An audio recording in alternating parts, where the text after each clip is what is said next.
it probably has more NGOs and developmental organisations working in it than any other country, particularly of its size. I mean, every major charity that works in development is there, and there's a strong UN presence there as well.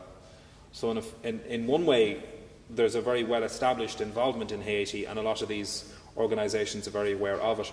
For some time there has been an effort. I mean, Bill Clinton is leading a UN-sponsored effort to try to improve what's happening in Haiti, and I think Jimmy Carter has been involved previously as well. I think we have to be careful not to jump to condemn the difficulties that people have experienced in getting aid where it needs to get, the level and magnitude of the devastation caused by the earthquake, the fact that there's one airport, they can only land so many planes within a period of time, the fact that most of the infrastructure has been destroyed, roads, everything have been completely destroyed, has made it very, very difficult to get anything anywhere. The aid is starting to get through, and I know the US are now dropping, there's military food and they're water drops. relief pumps. So they're beginning to get, the aid is beginning to get through. But the infrastructure just isn't there. I mean, that's part of the problem. And I think what's very difficult is that for those of us who have had no experience, and I haven't, had no experience of that kind of devastation and what can happen, all I'll say is we had 3 centimetres of snow over Christmas and the country wasn't able to function. They had a 4.7, it was more than 7, wasn't it? 7 point something on the Richter scale, which is an extraordinary earthquake. In fairness, it was very cold over Christmas, though, Colm. I spent a lot of it stuck on the side of the hill myself in Tower Hill, it is difficult to respond to situations like that and respond to them effectively. The hope is that the aid will now start to get through properly. Our concern as Amnesty is that there are already big concerns about Haiti and some of what was happening in Haiti. The plight of children in Haiti in particular is pretty desperate. Because the population is so poor, a very large number of children are effectively put into slavery.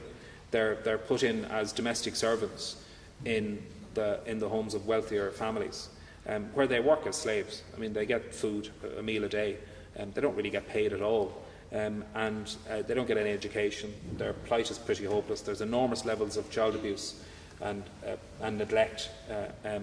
Half of all reported rapes, that's reported rapes, and you can imagine how little crime gets reported there, were of children, people under 18, in Haiti.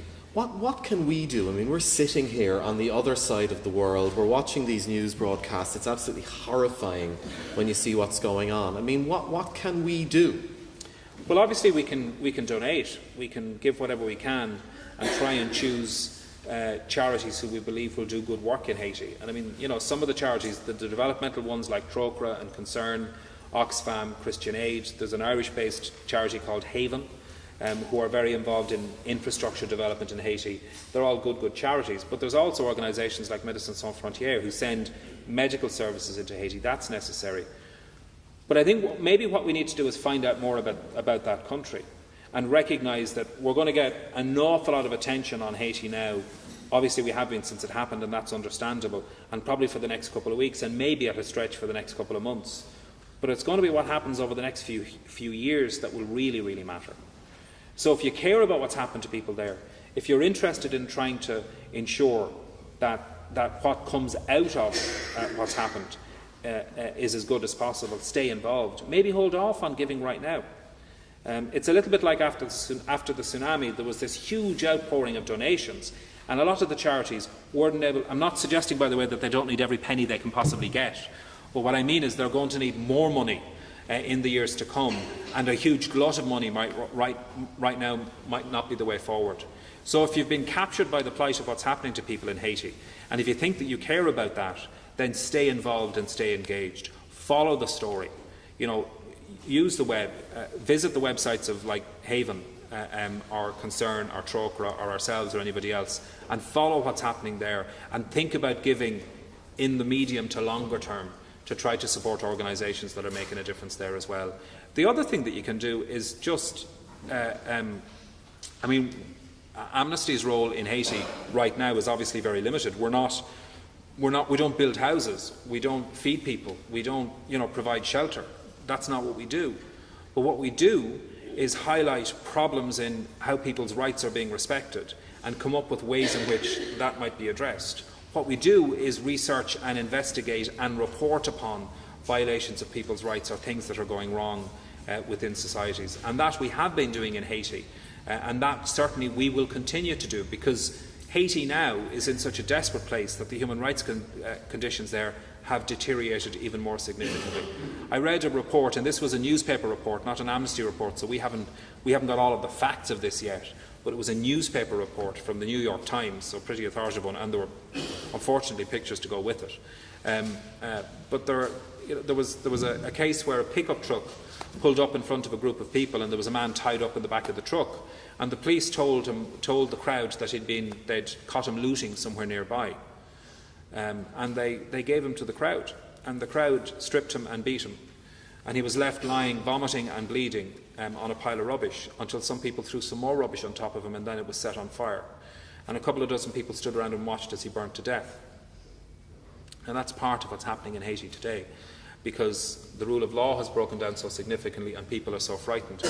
Now, I mean, regardless of whether or not the man was looting, that's not okay. Never mind the fact that the police said he was looting, therefore this has happened. I mean, for all we know, even if he was carrying 6 plasma screen TVs out of a destroyed electrical store, that's not okay. That's never acceptable. But equally, he may have been stealing bread to feed his family, or doing whatever he had to do in order to survive, or he may have been committing a crime that we would all object to. But that doesn't mean that it's okay for the police to hand him over to a mob for him to be lynched. And those are some of the problems that we're going to need to watch for. And what we will do is watch for them, report upon them, campaign for them, let people know, and insist that in what the UN are doing, in what other organisations are doing, and in whatever is being rebuilt in Haiti, those kinds of things are not allowed to happen. And the only way we can do that is with the support of people who join the organisation. We're a membership organisation. So our power is because we have a very loud collective voice. There's 2.2 million members of Amnesty globally, just over 1 million in Europe. In Ireland, we have around about 15,000 members. We're going to get that to about 50 over the next few years, hopefully. But it's the fact that we have a large membership that means that governments listen. And if we get our government to listen, we then get them to act and talk to other governments, and then other governments listen. So Ireland has a unique role because we're a small country.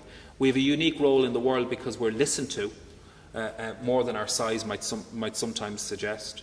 And we can really affect the things that happen in the world. So the other thing that you can do is think about joining an organisation like Amnesty and be part of standing up and speaking. Okay, well, and on the subject of speaking out, we take some questions from the group. Start up in the top corner here. I know Darryl has a question. Just wait for Orla to get a microphone down to you there, Darryl.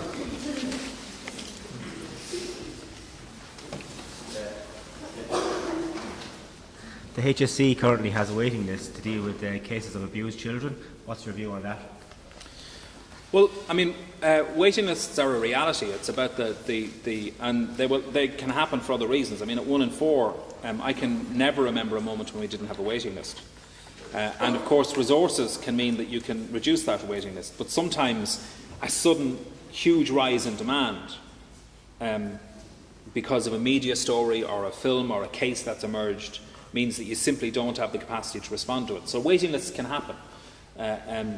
But a lot of the time, waiting lists are about the fact that we simply haven't put the resources in place. And I remember in parts of the country, through the HSE counselling services, which is the National Counselling Service, there were waiting lists of up to 2 years for people to access therapy, which is unforgivable. Rape crisis centres and other organisations that offer counselling and therapeutic support, like 1 in 4, are woefully underfunded. I mean, dreadfully underfunded. So I think it's a huge issue, and I think we need to put in place the kind of resources. It's not okay that we failed children then, and that we left them struggling as children and as adults to deal with the effects of the crimes that were committed upon them. And it's not okay that we leave them without a response now.